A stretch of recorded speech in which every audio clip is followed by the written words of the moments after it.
का शीर्षक का नाम है दो हीरा। क्या है? दो हीरा। हीरा कौन कौन देखा है? हीरा तुम देखा है जी? ठीक है, हीरा सब लोग देखा है, अच्छा बात है। तो कहानी में क्या होता है कि एक जगह मेला लगा होता है, ठीक है? जी सर। एक जगह मेला लगा होता है और उस मेले में जानवर उनवर बिकता है ना, ऊंट वगैरह का मेला लगा हुआ था जहाँ पे ऊंट बिक रहा था, ठीक है?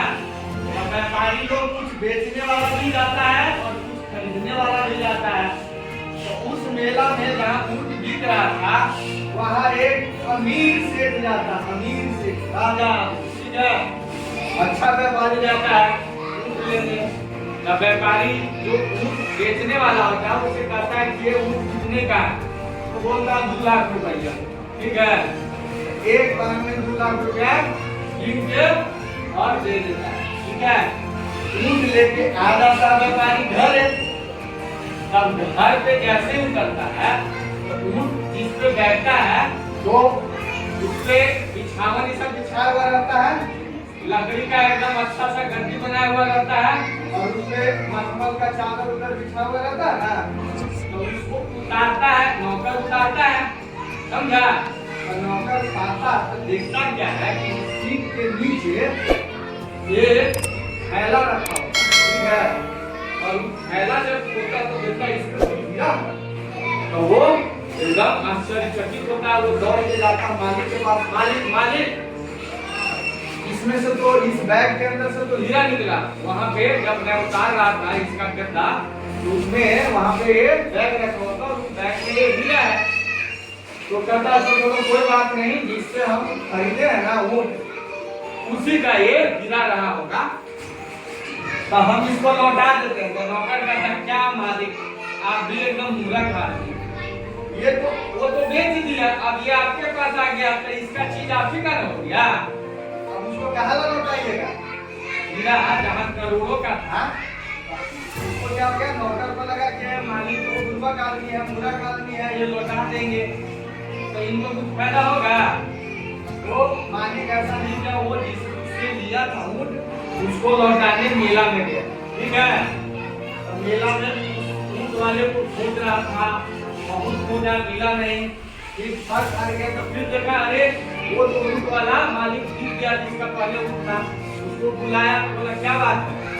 देखिए आपने जो ऊंट हमको बेचा था उस ऊंट के जो गद्दा था उसके नीचे ये थैले में हीरा रखा हुआ था। तो वो क्या कह रही है, तो बहुत खुशी की बात है, हम उस टाइम से अपना हीरा खोज रहे थे, हीरा मिल नहीं रहा था, तो हीरा को ले लिया, हीरा मालिक को दे दिया जिसका था। तो वो खुश होकर क्या करता है कि हमको हीरा वापस मिल गया है, तो ये लीजिए हम आपको वो हीरा कीन के वापस दे देते हैं। तो कहा नहीं हमको हीरा आपका नहीं चाहिए, आप रखिए। तो वो क्या करता है, नहीं आपने हमको ये खोज के दिया है, ये कम से कम 2 हीरा आपको रखना होगा।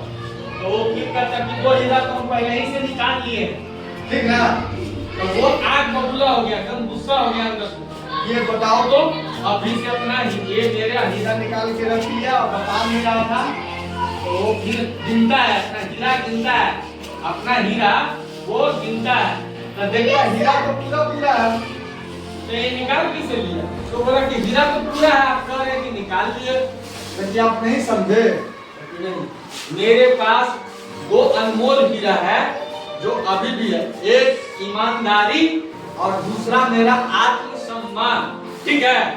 तो कहने का मतलब ये है कि हम लोग के भी लाइफ में हमेशा ये नहीं सोचना चाहिए कि जिसके पास ज्यादा पैसा कौड़ी है ना वही बहुत एकदम अमीर और खुश और ये है, नहीं, जिसके पास 2 चीज है, 2 ये अनमोल चीज, जिसके पास ईमानदारी और आत्मसम्मान है वही दुनिया में सबसे खुश किस्मत आदमी है, बहुत खुश आदमी है। इसीलिए तुम लोग को कहते हैं, देखता है ना, कभी कहता है कोई का चप्पल चोरी हो जाता है, कभी किसी का पेन चोरी हो जाता है, तो क्या है, ये बेवकूफी है, ये गलत चीज है।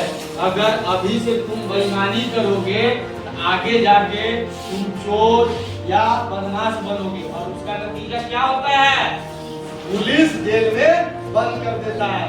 लेकिन जो ईमानदार होता है और जो अपने असूल से समझौता नहीं करता है, वही आदमी आगे जाके महान बनता है।